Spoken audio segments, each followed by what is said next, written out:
The narrative of that particular day, when a massive fleet of 1,000 American bombers darkened the sky over Berlin, originates from the delicate equilibrium of aerial dominance existing in the concluding months of 1943 and the initial months of 1944. Up until that point, the air forces of the United States Army had been struggling to substantiate the notion that precise daylight bombing could dismantle the industrial foundation of Nazi Germany. Previous military operations targeting locations like Schweinfurt and Regensburg had resulted in devastating casualties, marked by the loss of numerous B-17 Flying Fortresses and B-24 Liberators, which were shot down by substantial numbers of German fighter planes and intense anti-aircraft artillery fire. However, as time passed, the American commitment only grew stronger. Factories located all over the United States were continually producing new bombers, along with P-51 Mustangs with extended ranges, which were essential for escorting the bombers deep into German territory. For the Allied forces, Berlin held importance as both a strategic military objective and a significant psychological target. Launching an attack on the core of Hitler's regime during daylight hours would convey a powerful message to both Germany and the nations it had occupied, demonstrating that the authority of the Nazi Party was not untouchable. The Allied command stationed in England was extremely mindful of what was at stake. Berlin was not just any ordinary city. It functioned as the political center of the Reich, a hub for weapons manufacturing, a crucial railway junction, and a central location for administrative operations that supported the German military's efforts. The Luftwaffe, which was already under considerable pressure due to the demands of the Eastern Front and its constant commitment to protecting the Reich, had pledged to defend Berlin, no matter the cost. Adolf Hitler himself had given a strict order that no enemy bomber should be permitted to enter the airspace above his capital. Nevertheless, by the beginning of 1944, the distribution of resources had undergone a change. The manufacturing rate of aircraft in the United States was far beyond Germany's capabilities, and the number of trained flight crews was growing each month. The 8th Air Force, stationed throughout England, now possessed the resources required to consider launching a raid of an unprecedented scale on Berlin. Within the various bomber bases located across the English countryside, there was a notable increase in the pace of preparations. Flight crews were engaged in continuous and intensive training, which involved practicing formation flying and refining their gunnery skills. Navigators devoted their time to studying maps of the northern German territory, memorizing the routes that would guide them to the enemy's capital.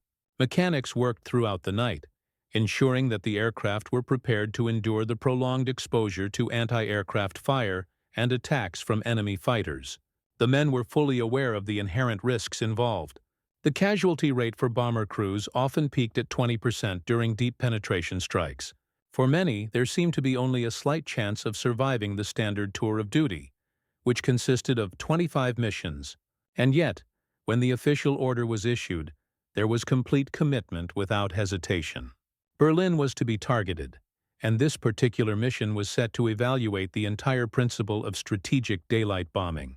Back in Germany, the citizens had already gone through numerous nighttime raids conducted by the British. However, the anticipation of American bombers conducting strikes during the day brought about a new sense of impending danger.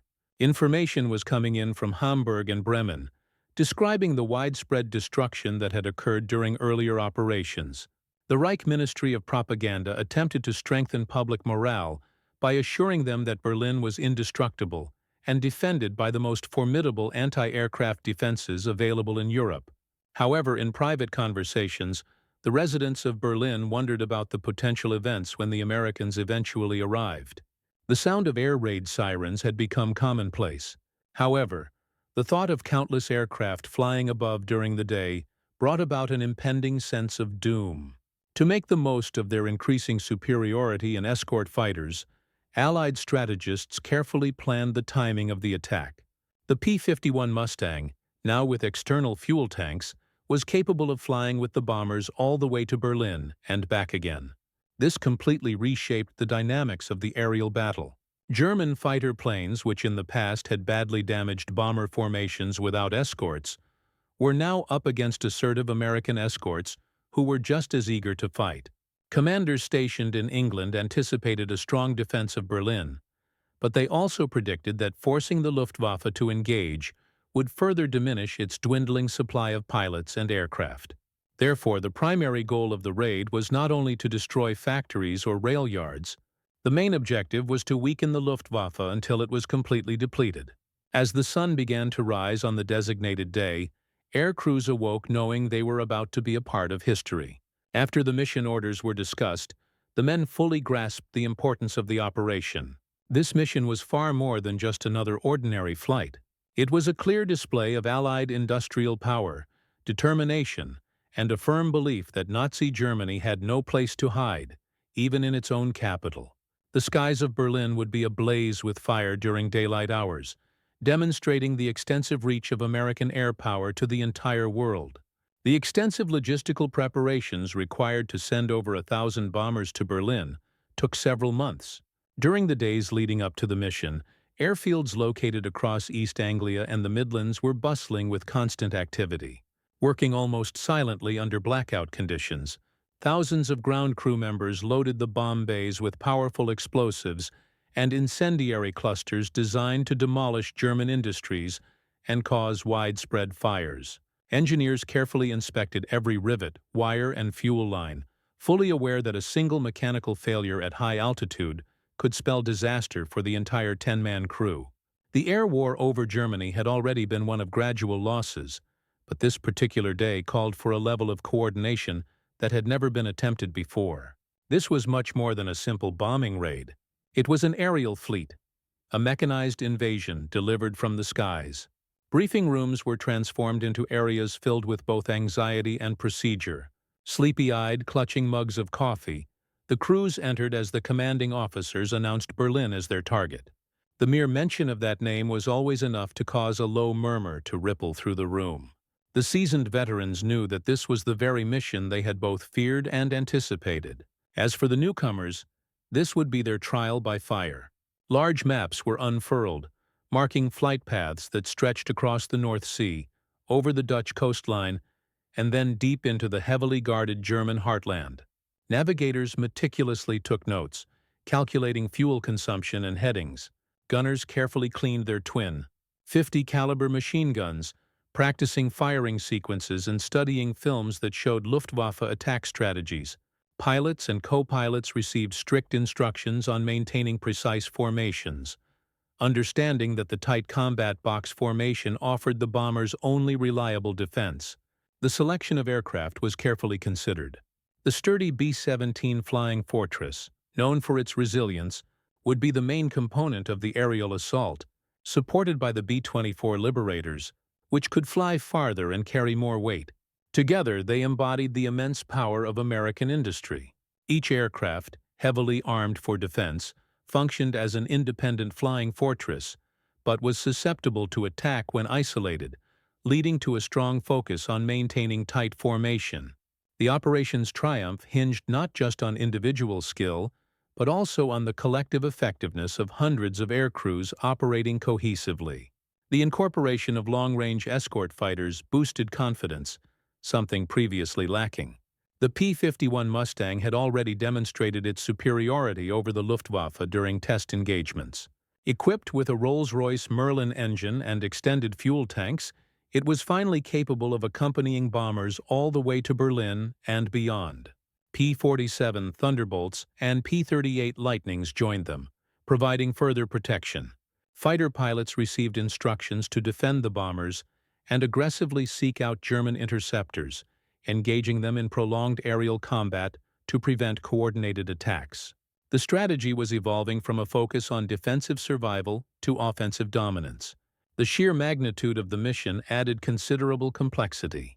A procession of over 1,000 bombers stretched for several miles. Each squadron received specific takeoff times to avoid collisions in the congested airspace over Britain. Precise timing was essential. Even a minor delay could disrupt the entire sequence, leaving isolated aircraft vulnerable. Radios crackled with encrypted messages, weather updates, and last-minute adjustments. Intelligence officers warned about possible diversionary tactics, deceptive beacons, and intense opposition from Mi-109s and FW-190s stationed around Hanover and Magdeburg. They insisted that the Luftwaffe would defend Berlin with all its might. Despite the imminent dangers, American morale remained surprisingly upbeat. Aircrews joked in the dining areas, dashed off brief letters home, or played cards as they awaited orders to report to their aircraft. Beneath the surface of bravery, everyone knew what was at stake.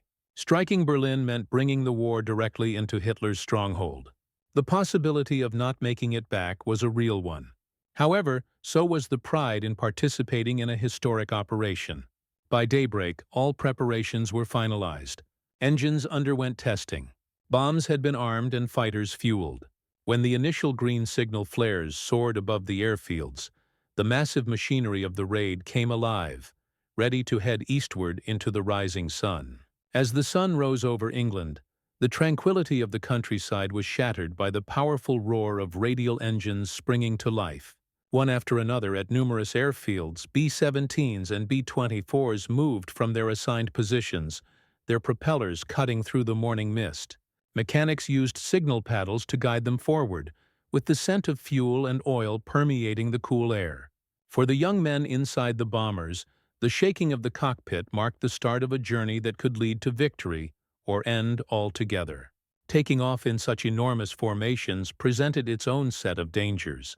Pilots were forced to urgently get their heavily armed planes off the ground, maneuvering into closely packed formations with almost no margin for error. The memories of past catastrophes haunted many, including runway accidents, engine failures during takeoff, and overloaded bombers crashing shortly after leaving the airfield. As soon as they were airborne, the bomber formation began to coalesce. The squadrons climbed to their pre-assigned altitudes, fitting together like pieces of a massive puzzle. Even experienced airmen were awestruck by the sight. Hundreds of planes, reflecting the dim morning light, with wings nearly touching, created seemingly endless rows that stretched out to the horizon. The English Channel glimmered below as the formation turned eastward. Communication over the radio was minimal, but gunners anxiously scanned the sky, their fingers gently touching the triggers of their Browning .50 caliber machine guns. Even in the early parts of the journey, the possibility of mid-air crashes was ever present. A single wrong turn or an unexpected mechanical issue could cause two bombers to plummet to the earth, entangled in a blazing downward spiral. Simultaneously, escort fighters ascended to their designated protective positions. Mustangs, Thunderbolts, and Lightnings weaved through the slower bombers, tracing protective patterns above and to the sides. Their superior speed and maneuverability were a stark contrast to the cumbersome formations they were protecting. Yet, they were united in their shared objective. The bomber crews frequently looked up to see their protectors zoom by, a comforting sight as the British coast disappeared behind them. Ahead lay the long expanse over the North Sea, a quiet and dangerous zone where the enemy could attack at any time. As they crossed the water, the formation established a steady pace. Navigators leaned over maps confirming their position, while bombardiers inspected their Norden bomb sites, the sophisticated targeting technology designed to deliver accurate strikes. In the radio operator's space, coded signals faintly clicked, conveying new instructions from command. Each person had their specific task, and every task was crucial. With such a high number of aircraft airborne, maintaining discipline was of the utmost importance. A plane drifting out of position could disrupt the entire formation and make many others susceptible to attack. To the individuals inside, the mission already felt like it would never end. The endless drone of engines was only broken by the occasional check of the fuel gauges and altimeter. The mental pressure began to intensify even before they reached enemy territory. The sheer magnitude of the undertaking weighed heavily on everyone's minds. 1,000 bombers with one shared objective: to strike at the heart of the Reich. Veterans knew that the upcoming phase would be the most treacherous. Once they crossed the Dutch coastline, German radar would detect them, and the Luftwaffe would be scrambled to intercept them. The calm before the storm was a kind of psychological suffering in itself. Crews adjusted their oxygen masks because at high altitudes, the thin air could cause hypoxia. Gunners flexed their hands to combat the frigid air rushing through open turrets. their hands already feeling numb from the cold seeping through the metal framework. Yet there was also a sense of wonder at what they saw from within the formations. The sky seemed to have transformed into a constellation made by humans. Each aircraft resembled a star, moving together in synchronized formation. For some, it signified a proud moment, demonstrating the capabilities of American manufacturing and workforce. Yet for others, it induced a sense of their own mortality. Never before had they felt so conscious of their insignificance amidst the vastness of the war. As the initial outlines of the European coast came into view on the horizon, anxieties intensified. The security of England now lay behind. The perils of Germany awaited ahead. As the massive aerial fleet neared the European coastline, its sheer size became nearly impossible to grasp. To those observing from the ground in Holland and northern Germany, the sky seemed transformed into a flowing river of metal, stretching for countless miles, with sunlight reflecting off the wings and bodies of the aircraft. Farmers, soldiers, and ordinary people stood still, watching as the collective drone of thousands of engines filled the air. It was not merely an assault. It was a staggering exhibition of industrial strength spreading across the sky. The continuous stream of bombers, arranged at varying altitudes and extending for over 100 miles, presented an aerial invasion that was impossible to conceal or overlook. German radar stations had already detected the approaching formation. Technicians leaned over their illuminated screens, relaying critical alerts to Luftwaffe command centers. The coded words, "Find Verband," meaning enemy formation, echoed throughout command posts from Bremen to Magdeburg. Radio transmissions went out, ordering fighter squadrons to quickly mobilize. By this point, both adversaries understood the lethal pattern of such encounters. The Americans were aware that once their planes ventured deeper into German territory, interception was unavoidable. The Germans knew they had only a few minutes to organize their interceptors into effective units before the bombers reached Berlin itself. Inside the bomber cockpits, the crews maintained composure, though tension was palpable. Navigators verified their path using established waypoints, carefully calculating the turns necessary to maintain the stream's integrity.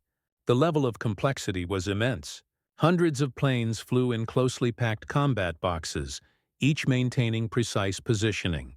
A single bomber drifting off course could compromise the stability of many others, exposing them to enemy attack. However, from above, the massive aircraft appeared as a well-coordinated machine, a precise arrangement of speed and angles. Commanders had stressed that only with such accuracy could the formation's defensive firepower be fully realized. As they flew further inland, the defenses intensified. Anti-aircraft batteries positioned along the coast were the first to unleash fire, with black bursts of flak appearing high in the sky. Shells detonated with deafening explosions, scattering sharp fragments of steel.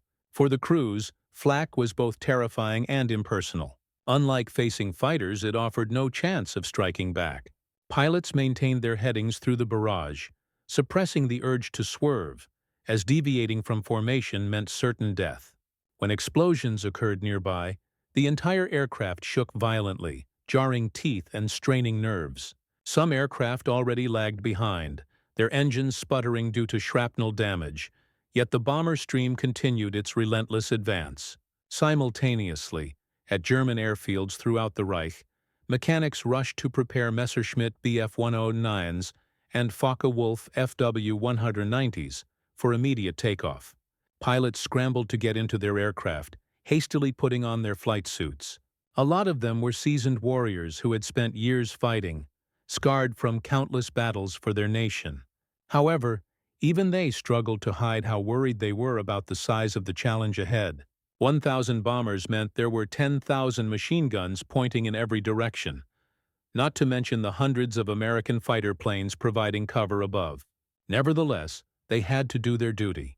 Engines started up loudly, and one after another, the fighter planes shot off the ground, climbing up to confront the enemy. The mental pressure was enormous on everyone involved. For the people of Berlin, sirens screamed throughout the city, warning them about what was coming. People hurried into bomb shelters, holding their children tightly while civil defense workers got ready for huge fires. The city's defenses included thousands of anti-aircraft guns, from huge 128mm guns on towers to smaller guns on rooftops. The defenders of Berlin had been told they could stop any attack, but the massive size of the incoming fleet of planes made them doubt that. On the other hand, the Americans felt both amazement and fear when they understood that their mission was bigger than anything ever attempted. From the leading bombers, the crews could already see columns of smoke rising in the distance. Signs of targets burning from earlier attacks were mixed with the smog from Berlin's large industrial areas. The group of planes stayed steady, like an unstoppable force. Above them, the escort planes spread out, preparing for the inevitable battle with German fighter planes. The scene was set. The city of Berlin was just minutes away, and the sky was about to explode with fighting. As the huge group of bombers moved closer to the capital of Germany, the Luftwaffe launched every fighter plane they could to intercept them. From airfields all over central Germany, groups of Messerschmitt Bf-109s and Fowler-Wolf FW-190s struggled into the cold March sky, climbing quickly to meet the enemy. To the German pilots, the size of the American formation was shocking. Experienced pilots who had fought over France and Russia knew the sound of engines well, but they had never heard anything like the deafening noise of over 1,000 bombers with hundreds of escort planes. Orders shouted over their radios from ground control demanded they attack immediately, telling the pilots to break up the American formation before it reached Berlin's airspace. For the Luftwaffe, defending Berlin was about both military necessity and national honor. The capital of the Reich was Hitler's pride and joy, heavily protected with anti-aircraft towers that held giant 128mm guns that could fire shells for miles. However, even these strong defenses needed time to locate, aim, and fire. The job of initially confronting the bombers fell to the fighter plane groups. Group and commanders encouraged their men in the air, forming attack groups to break through the bomber formations. They had been improving their tactics for years. Frontal attacks against tight formations, fast dives from above, and coordinated attacks were meant to overwhelm the bomber gunners. Still, many Luftwaffe pilots knew that their numbers were getting smaller. Recent months had witnessed substantial losses, with new recruits lacking the necessary experience for extended combat scenarios. The Americans were ready for this situation. B-17s had been outfitted with an impressive collection of weaponry, including chin and dorsal turrets, waist gun positions, and tail guns, each capable of delivering a continuous barrage of 50-caliber bullets. A group of numerous aircraft could concentrate a massive number of rounds on any attacking aircraft. Accompanying fighter planes provided an additional layer of crucial defense. The P-51 Mustangs, which outmatched the German aircraft in both speed and agility, aggressively attacked enemy fighters before they could get into position to strike. The initial confrontations occurred above Magdeburg and Braunschweig, filling the atmosphere with interwoven vapor trails and the rhythmic bursts of tracer ammunition. German ground troops communicated their astonishment regarding the scale of the conflict. The locations of downed aircraft were marked by rising smoke plumes, creating dark streaks that descended toward the fields and forests below.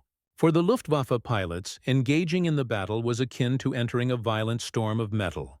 Each attempt to approach the bomber formation meant facing intense defensive fire from gunners who were disciplined and consistent in their firing patterns. Numerous Luftwaffe fighters were destroyed by the escort planes before they even had the opportunity to shoot. Nevertheless, driven by desperation and resolve, they continued to press forward. Certain pilots chose to carry out frontal attacks, flying directly towards the bomber group, firing all weapons, and risking their lives in an attempt to disrupt the formation. The immediate effects of the air raid became evident in Berlin. Sirens blared throughout the city as civil defense workers hurried to their assigned posts. The streets became deserted as large numbers of people sought refuge in underground bunkers. Operating with remarkable precision, the city's civil defense system, honed through repeated nighttime raids by the British, swung into action. Firefighters readied their tools, medical facilities stockpiled emergency supplies, and law enforcement directed civilians to the safety of subterranean shelters. However, the populace realized that this was not just another night with bombs falling in the dark. This was a daytime attack of an unprecedented magnitude, and the sight of smoke rising in the distance only intensified the dread that Berlin was about to undergo its most severe challenge. The aerial confrontation intensified into disarray. American escort planes engaged in fierce dogfights with Luftwaffe squadrons, spiraling and swooping in dangerous aerial combats that stretched across the sky. For every German fighter that got through, the bombers unleashed a wall of bullets. Some crashed in fiery arcs, while others fell silently, their wings torn apart. Nevertheless, enough fighters remained to launch attacks on the bomber formations, inflicting damage with cannons and machine guns. Casualties rose on both sides, and the sky filled with burning wreckage, parachutes, and various pieces of debris. The path leading to Berlin was marked by extreme violence, well before the city came into view. By the time the first bombers reached the outskirts of Berlin, the city's substantial anti-aircraft defenses were already actively firing. Huge reinforced towers stood tall above the buildings, resembling ancient citadels, each armed with heavy anti-aircraft guns that launched shells high into the morning air. The renowned 88mm guns, deployed extensively in every battle, were complemented by larger artillery pieces capable of piercing steel at elevations surpassing 20,000 feet. The incessant booming of artillery morphed into an endless peal for Berlin residents sheltering underground, shaking the structures around them and permeating the vicinity with a pungent, sharp odor. The air fleets proceeded onward above, their shining metallic exterior reflecting the sun's rays, even as the force of explosions jolted their formation. With the opening of the bomb bay doors, the metropolis below was transformed into the setting for one of the most appalling spectacles witnessed during the conflict. Official guidelines stressed precision. However, the intense resistance and the tumultuous nature of war resulted in bombs scattered across a wide area of the capital city. Primary targets included railway facilities, armament storage, and manufacturing hubs.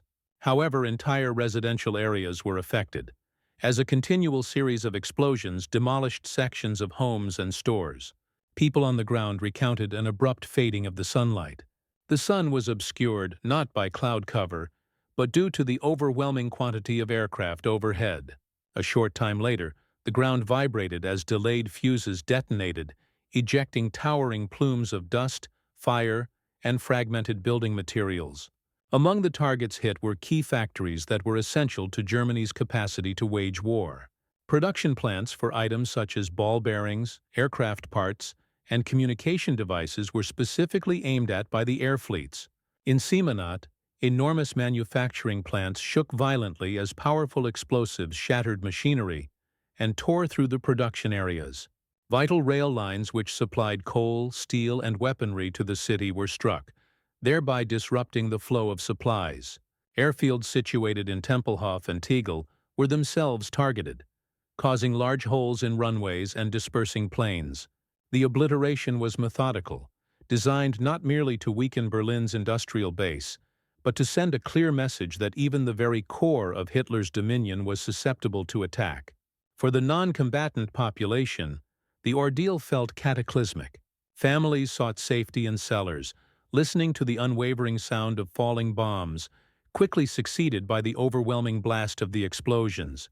The force of the explosions shattered panes of glass and brought down fragile buildings, entombing people within the rubble. Firefighting units struggled to mobilize, their vehicles navigating through roadways cluttered with wreckage, only to encounter whole areas consumed by flames.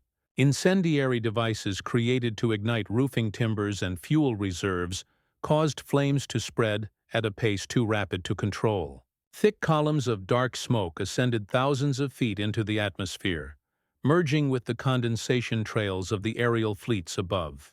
Those who lived through it later depicted the sky as an overwhelming screen of fire and debris.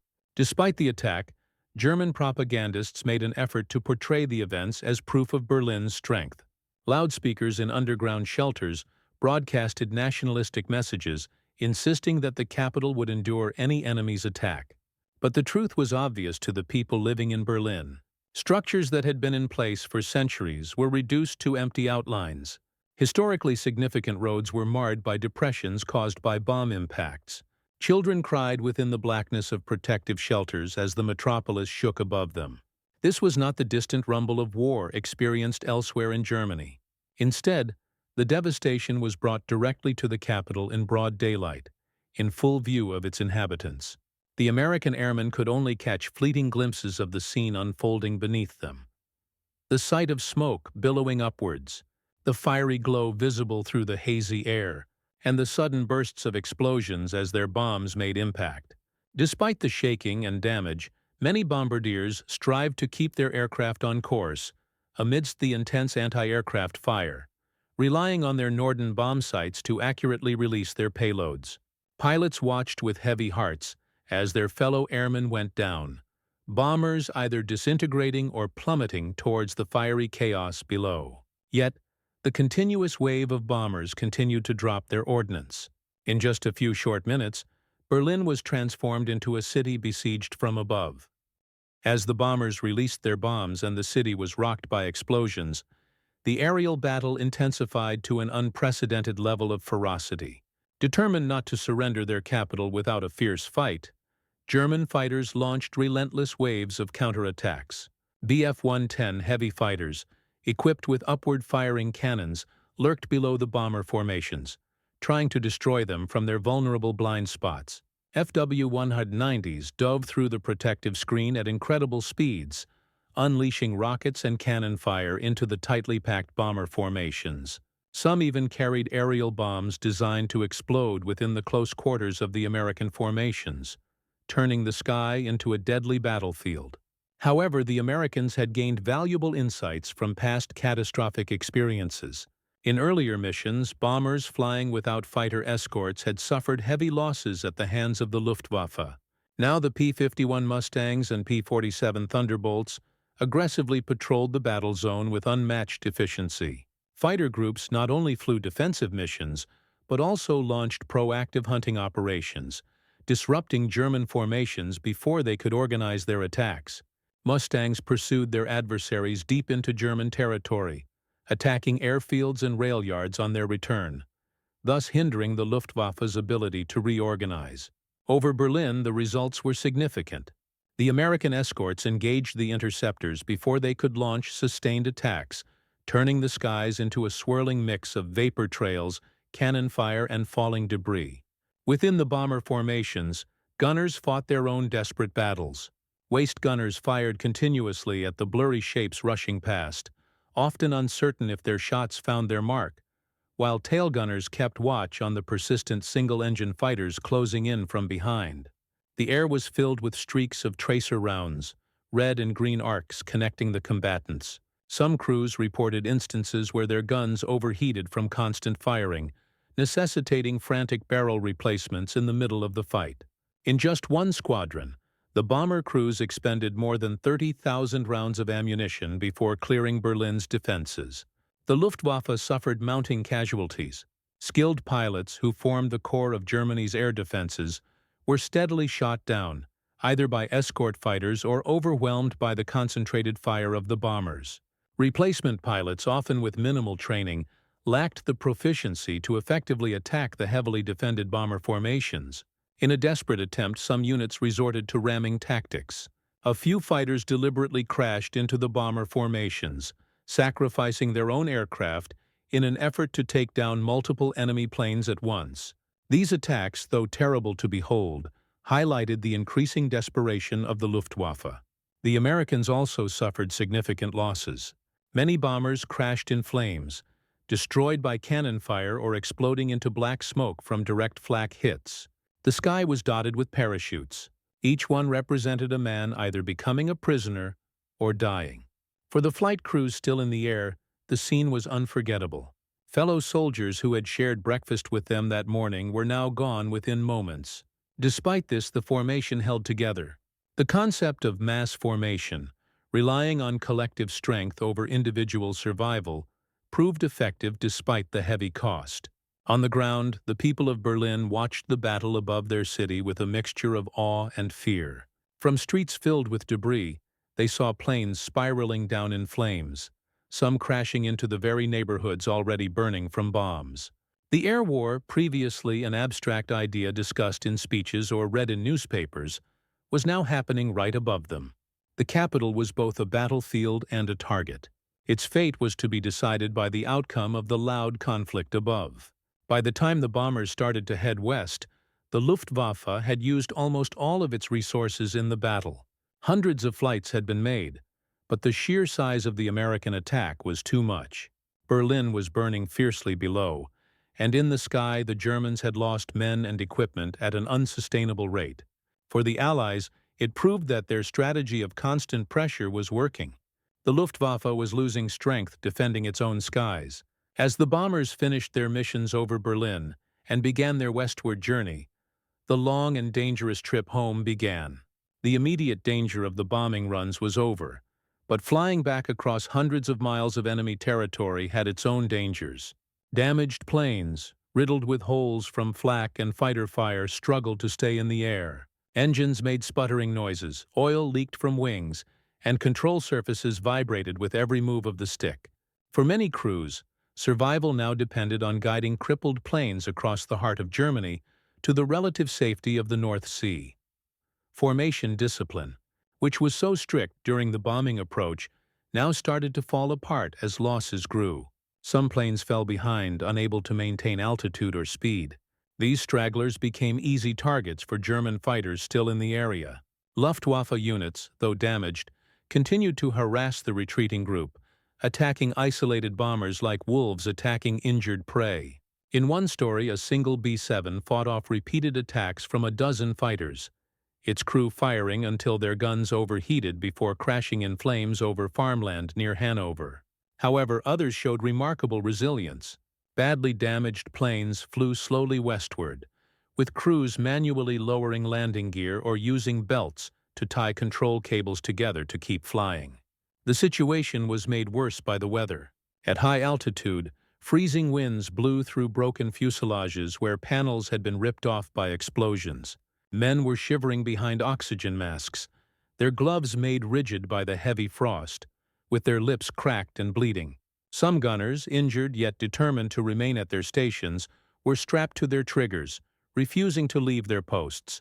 Medics created makeshift bandages from pieces of parachute material or made tourniquets using cords from headsets, striving to keep their fellow crew members alive until they reached safer territory. The return journey presented equal challenges for the fighter escorts. Mustangs and Thunderbolts went beyond the limits of their planned fuel usage, staying with the bombers that were most at risk for as long as possible. The pilots frequently risked running out of fuel before they could return, diverting to emergency landing strips located in England, or crashing into the channel when their fuel tanks were completely empty. Yet their protection was vital. Luftwaffe attacks lessened as the escorts aggressively pursued them, making sure that at least the core of the bomber formation could pull back together safely. On the ground in Germany, civilians looked upon the receding formations with conflicting emotions. Some rejoiced as the smoking bombers descended, seeing in each one a temporary break from the bombardment. Others took pity on the airmen parachuting into the fields and settlements. Their suffering was evident in the weak movements of their bodies as they floated slowly downwards beneath silk canopies. Both farmers and soldiers hurried to take the survivors prisoner, with many enduring beatings at the hands of enraged civilians before being turned over to the Wehrmacht. For the airmen who had been shot down, being held in a German stalag became their new reality, a harsh reward for having survived the inferno over Berlin. A great feeling of relief overcame the surviving air crews as the coastline came into view. To cross the boundary between Germany and the North Sea was to be free from the worst dangers, although risks were still present. Warships patrolled the harbors, and the long flight over water put more strain on aircraft that were already damaged. Some bombers, damaged too extensively to continue, crashed into the freezing waters, where any rescue was uncertain.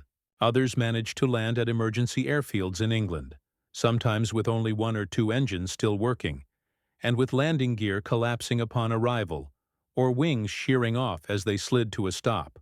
Each successful landing was greeted with cheers from the ground crews, who had been afraid they would never see their friends again. The return was as much an example of resilience as the attack itself. For those who lived through it, the day remained deeply imprinted in their memories, not just as the day they attacked Berlin, but as the day they came to understand just how fragile the line between life and death could be. Each mile flown back was a battle. Each moment tested their resolve. And for many, making it back to England alive was the greatest achievement of all. As the surviving crews finally made their way back to their bases in England, the full extent of their losses became apparent. One after another, battered bombers struggled to land on the runways, some sliding to a stop with the landing gear broken, while others emitted smoke until their engines failed at the field's edge. Ambulances quickly arrived, extracting wounded men covered in blood from the ruined fuselages. Medics carried the injured away on stretchers, while ground personnel assisted disoriented survivors as they exited their aircraft. In every dispersal bay where a returning bomber sat, spots remained vacant, marking the absence of others. These empty spaces conveyed a powerful message, far surpassing any spoken words. Numerous air crews had not made it back. The mission's toll had been extraordinarily high. Reports verified that over 60 bombers were completely destroyed, and hundreds more sustained damage, with many beyond repair. Hundreds of airmen were either killed, captured, or unaccounted for. Fighter groups also reported losses, though their casualties were fewer compared to the bomber crew's ordeal. However, despite the heavy cost, the raid achieved a level of success that astonished both Allied commanders and German observers. Rail yards in Berlin were reduced to rubble, vital factories suffered extensive damage, and entire neighborhoods were crippled by widespread fires. The psychological impact was even more profound. For the first time, Berlin endured the full force of American daylight bombing, shattering the long-held belief in the capital's invulnerability. Inside Berlin, the destruction was overwhelming. Civil defense teams struggled for days to restore order. Water mains had been severed, making firefighting nearly impossible. Entire blocks were left smoldering in ruins, leaving countless people without homes. Hospitals were overwhelmed with injured civilians and soldiers, while morgues reached their maximum capacity. Yet, the Nazi regime swiftly worked to manipulate the narrative of the disaster. Joseph Goebbels' propaganda machinery broadcasted defiant messages, asserting that the damage was minimal and that Berliners remained steadfast. Newspapers published exaggerated accounts of American losses, falsely claiming that the Luftwaffe had destroyed significantly more planes than was true. To the people living amidst the wreckage, however, the reality was undeniable. The war had finally reached their doorsteps in broad daylight, and there was no escaping it. For the Luftwaffe, the consequences were devastating. Many irreplaceable fighters had been lost, and more crucially, many of their most skilled pilots had not returned. Training new replacements took months, and by 1944, fuel shortages and expedited training programs led to a sharp decline in the quality of recruits. Allied intelligence took note of this change. The once formidable Luftwaffe was gradually being weakened, forced into battles it could not win. Each daylight raid forced them into combat, depleting reserves that Germany desperately needed to defend other fronts. In the United States and Britain, news of the raid quickly spread. Newspapers hailed the operation as a significant turning point, celebrating the bravery of the crews who had faced Berlin's defenses. Photographs of returning bombers, with their wings damaged and fuselages riddled with bullet holes, dominated headlines across the Allied world. Families of the missing mourned in private. Yet many found comfort in knowing that their sons had struck a blow at the heart of the Reich. Commanders highlighted the raid as evidence that daylight strategic bombing was feasible on a large scale, even against the most heavily defended target in Europe. The psychological impact extended far beyond the battlefield. In occupied Europe, news of the Berlin raid spread through underground networks, giving resistance movements hope that the Allies were moving closer to victory. For ordinary Germans, however, it confirmed what many had feared. The Reich was not invincible, and even its capital could be destroyed. The people of Berlin felt like the end of the world was coming, realizing that they were going to lose the war. The day's battles caused many deaths and destroyed lots of equipment. However, it also caused a shift in the control of the skies. For the Allies, the destruction wasn't just about buildings. It was about weakening the German Air Force. For the Germans, it was a terrible sign of what was coming in the months ahead, when their cities would be attacked even more. The big bombing of Berlin didn't just cause damage on that one day. It changed the course of the war. Allied leaders saw the raid as proof that American daytime bombing could work on a large scale, even though some missions had failed before. The operation demonstrated that bomber groups could break through even the strongest defenses in Europe if they had enough planes and long-range escorts. This success made commanders confident and led to increased attacks on German factories in the months before D-Day. The raid was a turning point for the German Air Force, and it never recovered. The pilots who were killed that day could not be replaced. A lot of them were very experienced, having fought in battles like the Battle of Britain, North Africa, and the Eastern Front. With their deaths, the German squadrons became weaker and had to depend on young, untrained pilots. The 1,000-bomber raid wasn't the only thing that caused the German Air Force to fail, but it made it happen much faster.